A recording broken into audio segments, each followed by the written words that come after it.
Hey everyone, welcome to week 2 of James. Today we're talking about temptation, and the title is Who's to Blame? So, what do you say when you get caught doing something wrong? Do you blame somebody else? Do you blame your teachers when you get bad grades? Do you blame your friends for the bad choices you make? Have you ever blamed your brother or sister for a fight?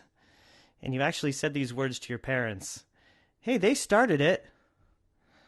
Well, let's look what James has to say. In verse 1, chapter 13 through 15, it says, "And remember, when you're being tempted, do not say, 'God is tempting me.'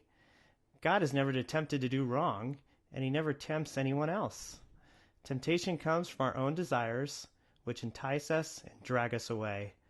These desires give birth to sinful actions, and when sin is allowed to grow, it gives birth to death."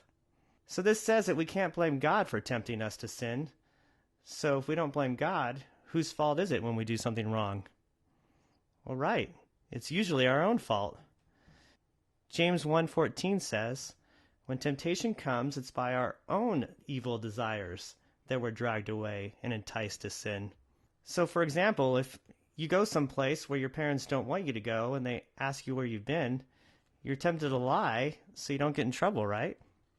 Well, what are you going to do? If you're at a party or hanging out with your friends and you're handed alcohol or a cigarette or something, you may be tempted to take it because all your friends are doing it. Well, what are you going to do? If you're alone with your boyfriend or girlfriend and he or she starts going further than you wanted to go, what are you going to do? If you're all alone online in your computer in your room and your parents aren't around and you know that you're not going to check your history, well, what websites are you going to look at? When facing these temptations, you may even make excuses to yourself. You may think, well, it's just one little lie, or it's just one beer or one cigarette. It's not that bad to go that far with my boyfriend or girlfriend, is it? Or it's not that bad to look at just a few pictures of pornography. Well, James 1:15, again it says, "After desire has been conceived, it gives birth to sin. And sin, when it's full grown, gives birth to death." When you are tempted and your desire gets the best of you and you give in, well, that's sin. No matter how big, no matter how small you think it is, it's still sin. And all sin eventually leads to death. But are there any immediate consequences when you sin? What happens when you sin today? What happens when you sin tomorrow? Some examples would be if you tell little lies now, well, they can turn into big lies later. And when your parents catch you in a lie, not only will they punish you in some way, but you break their trust. See, there's all these little deaths that happen with sin. In this case, it would be a death of trust with your parents or with others. Well, a little experimentation with pornography can turn into an addiction, and that addiction will forever distort the way you look at other girls. And that's like a death of innocence in your mind.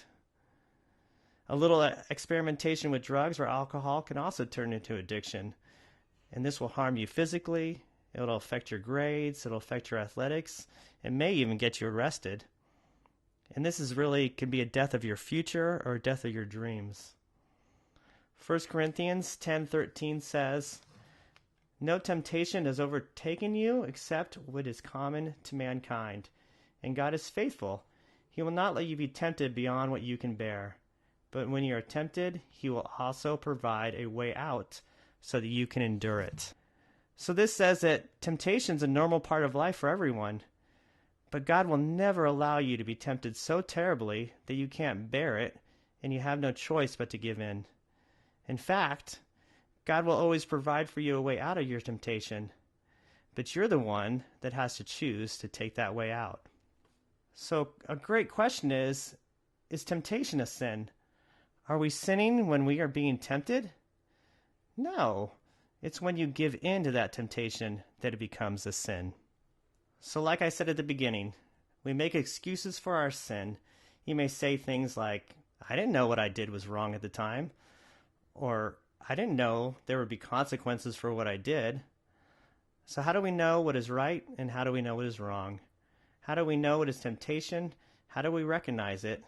And then how do we know what is God's way out? Well, first we have to read and know our Bible. The Bible is God's blueprint for what is right and wrong. The more you read it, the more you'll be able to recognize temptation when it comes, and the better prepared you will be to face it and deny giving in to it. Next, we have to ask God for help.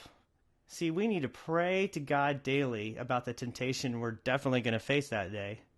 We need to ask God to show us His way out of temptation when we face it, and you know what? He will be faithful to do so. We also need to ask others for help. Hopefully you have great Christian parents and some great Christian friends that you can talk to about anything. I know you have a lot of great youth leaders at youth group who would love to be there for you, who would love to help you face these temptations. You may need to confide in one of them and ask them to pray for you and to keep you accountable and to give you advice on how to get out of that temptation. Finally, we need to avoid temptation altogether. Well, how do we do that?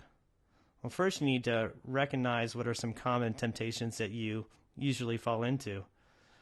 For example, if you have certain friends who are always tempting you to make bad choices, well, you need to start spending less time with them and maybe even get better friends. If you're tempted to drink or use drugs, you need to avoid people that do those sorts of things and don't go to any parties where they're going to be offered to you. If you're tempted to get too physical with your boyfriend or girlfriend, well, you need to avoid spending time alone with each other.